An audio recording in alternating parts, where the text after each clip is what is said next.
Me fala da tua origem, Alessandro Avelino. Certo. Da onde veio esse cara, batalhador, esse cara que tá empreendendo e tá fazendo sucesso, né, cara? Isso é legal. Então, é isso. Na luta, né? Buscando espaço. Sim. Né? Alessandro Avelino, eu sou natural de Tarauacá. Legal. Nasci no Seringal. Tarauacaense, cara. Legal. Nasci no Seringal Novo Destino. Sou filho do seu Antônio e da dona Euseni. Tenho 43 anos. E eu sempre gosto de dizer que, quando me perguntam como começou a minha história, eu sempre digo que a minha história ela começou no dia que meu pai e minha mãe decidiram sair lá do Seringal e trazer os filhos, no caso eu, mais duas irmãs, para a cidade, buscando dar mais oportunidades, ensino. Quantos anos? Eu hoje? Não, quantos anos você saiu do Seringal? Hoje eu saí de lá, eu tinha 5 anos de idade, está com 39 anos. Legal. Eu saí do Seringal. Legal. Isso é bom. Eu também vim do Seringal, cara. Eu vim do Seringal com 3 anos de idade. Da Patagônia, lá do Seringal da Bolívia. E vim parar no Acre. É interessante, assim, eu comento um pouco sobre o que motivou meu pai, né? Meus pais a saírem lá do Seringal. Meu pai lá, ele ouvia sempre as pessoas da cidade, lá de Tarauacá mesmo, falando sobre os filhos, né? E as famílias que tinham lá um pouco mais de reconhecimento eram aquelas que os filhos tinham ido para a faculdade ou já tinham se formado na faculdade. E meu pai criou esse interesse, né? De que os filhos...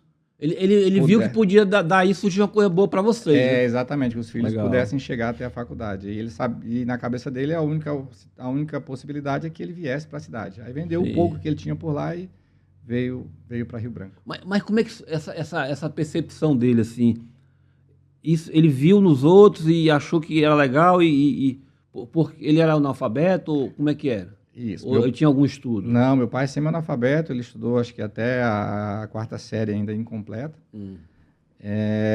Mas meu pai, ele mesmo ali no desconhecimento dele, né, na ignorância em termos de estudo... Mas tinha um tino, né? Inclusive, meu pai, ele foi comerciante a vida toda. Olha aí que legal. Eu cresci dentro do comércio. Eu acho linda essa história, porque parece que já vem com ele, assim, a essência dele, né, cara? Inclusive meu pai e minha mãe, eles são minha fonte de inspiração para muitas coisas, né? Com certeza. Tanto por conta da minha criação, e também pela história de vida deles, né? Sim. Meu pai, quando casou com a minha mãe, ele não tinha nenhuma rede para dormir dentro, né? Porque lá no Seringal, meu avô era um pouco rígido. Sim. E pouco tu tá sendo modesto.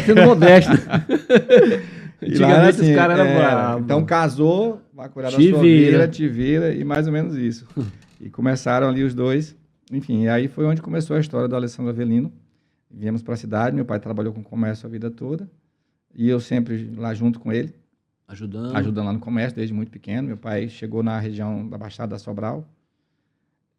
Lá a região estava iniciando ainda, já estava logo após um período lá que teve de invasão, eles já tinham dividido os terrenos. E aí teve um local lá e começou com uma pequena mercearia, na época chamava de botiquinho, um espacinho pequenininho aqui. Sim. Ele pegava aqui uma bolacha miragina, pegava aqui uma garrafa de cachaça. No mínimo tinha aquela bancada assim, né? Tinha uma bancada, só tinha uma janela. Sim. E aí ele ficava pegando aqui as coisas. Né? Sim. E aí... Tu lembra aquele negócio de bombom que eu ficava fissurado, um negócio de vidro que tinha que rodar? Você rodava. Sim, tu lembra? Meu Deus do céu. Legal, tinha aquilo lá também. Legal. E aí foi onde começou, eu fui criado nesse comércio, meu pai mexeu lá com esse bar, depois ele misturou com mercearia e foi indo. Enfim, e esse período aí do meu pai, tanto ele serviu muito de inspiração para mim, né, e me fez estar sempre muito envolvido nesse meio comercial, né, de venda, compra, venda. E sempre tu ajudando ele. Isso, sempre ajudando ele. Até porque meu pai, sempre a cultura de criação dele era assim, Na linha. Os filhos ajudando ali o tempo todo. Sim, claro. Enfim. E aí eu lembro bem, né, que eu às vezes, quando alguém me pergunta onde despertou esse sentimento de querer empreender, acho que tanto por conta da criação também, mas eu lembro bem, quando eu era criança, aos domingos, porque teve um período que meu pai trabalhava com bar e eles iam dormir muito tarde por conta do bar. E a gente acordava de manhã cedo já para começar a limpar lá o salão onde o pessoal bebia, né? Sim. Só que como a gente acordava bem mais cedo, eu tinha alguns programas que eu assistia no domingo de manhã cedo. E um deles era, que passa até hoje, o programa Pequenas Empresas e Grandes Negócios. Muito bom programa. Que é antigo. Antigão. E eu sempre fui muito empolgado, fascinado pelas histórias que eram contadas lá. Sim, legal. Pessoas que tiveram ali, às vezes, uma pequena ideia, às vezes no fundo do quintal, na varanda de casa. E mudou de vida, né? E de repente transformou aquilo em algo muito bacana. E eu olhava para aquilo, cara, eu ficava fascinado com aquilo, né?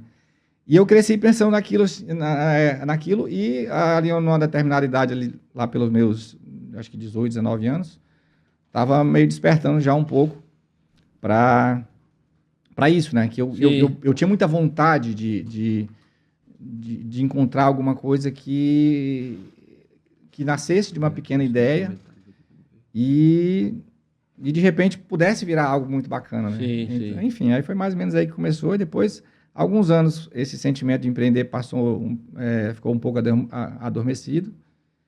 E aí, por volta de 2008, eu acho, foi quando, num período que eu estava tentando encontrar um pouco o meu caminho, e voltei a ajudar meu pai novamente, e onde despertou, e eu vi que realmente era um caminho que eu queria seguir. É o teu legado, né, de vida para ajudar as pessoas é empreender, né, cara?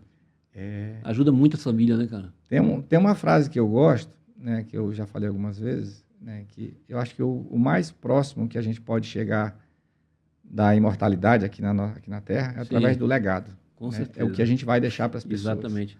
Porque as pessoas elas não vão lembrar, não é do que você levou, do que você consumiu, eles vão lembrar do que você fez para ficar. É o que ficou marcado na vida dela. Ficou marcado, né? Como eles vão.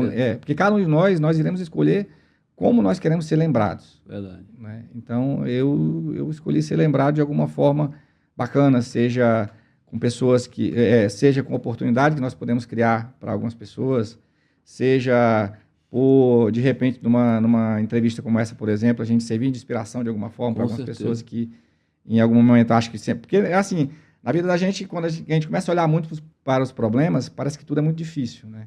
Fica maior os problemas, né? Mas quando você começa a olhar, às vezes, para alguém que tem os mesmos problemas ou passou pelos mesmos problemas, traz um sopro a mais de esperança e de expectativas que você também pode. Com certeza. Na verdade, quando a gente percebe que alguém conseguiu realizar alguma coisa, você começa a ver também, se ele conseguiu, por que eu não consigo? Exatamente. Né? Então, cara, essas histórias, por isso que eu gosto tanto do podcast, por quê? Porque histórias iguais às suas, iguais à do Adem Araújo, que já veio aqui, e tantos outros que já vieram aqui, cara, isso motiva as pessoas. A história do Eloy, da Cor e Corpo, que veio aqui, o cara estava jogado no vício.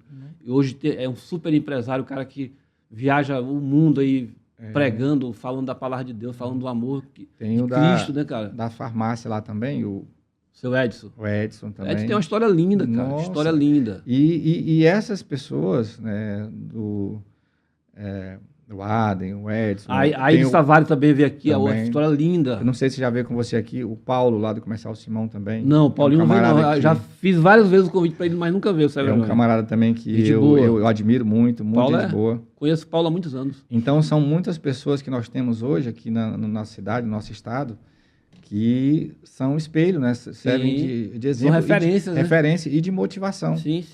Né? É isso mesmo. E só aqui sobre isso um pouco, né? Por algum tempo, eu tinha, assim, a percepção, né? A forma que eu via nós acrianos, os empreendedores acrianos, meio que, eu diria meio que uma síndrome do vira-lata, digamos assim.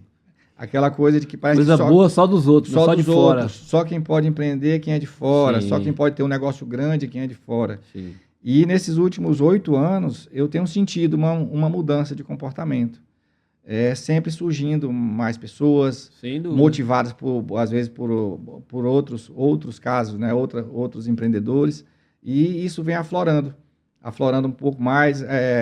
alguns negócios que às vezes eram iniciados com uma coisa bem improvisada, sempre havia um sentimento assim, não, eu vou começar aqui pequenininho, se der certo, eu vou para frente. E hoje já estão surgindo alguns empreendedores acrianos mesmo, já um pouco mais audaciosos. Sem dúvida. Que ele já monta o negócio dele já com a expectativa, não, vai dar certo, então eu tenho que já montar com já, como é que eu posso falar? Já tomando posse mesmo daquele resultado. Na verdade, o acriano, cara, é um povo muito batalhador, né? Aguerrido. Uhum. A gente vive num estado longe, pobre, que falta praticamente tudo aqui. Mas a gente vê que o Acre tem muitos grandes empresários aqui, fortes, e já estão investindo em outros estados. Exato. Por exemplo, Grupo Araújo, por exemplo. É referência, cara. Sim. Já está chegando mais... Já saiu da fronteira do Acre, já, né? Está em Rondônia, já. E isso, Grupo Recol. Eu, particularmente, toda vez que eu vejo algum empreendimento de acrianos, né, negócios, empresas genuinamente acrianas, a iniciar os próprios empresários, eu me encho de orgulho. Pô, sem dúvida. Sabe? Porque por todas essas características que você citou aí, da distância, às vezes de ser subestimado, enfim, você vê alguns locais de destaque sendo ocupados, muito gratificante legal, né? dizer assim, poxa, nosso estado está... Eu me orgulho muito. Pô,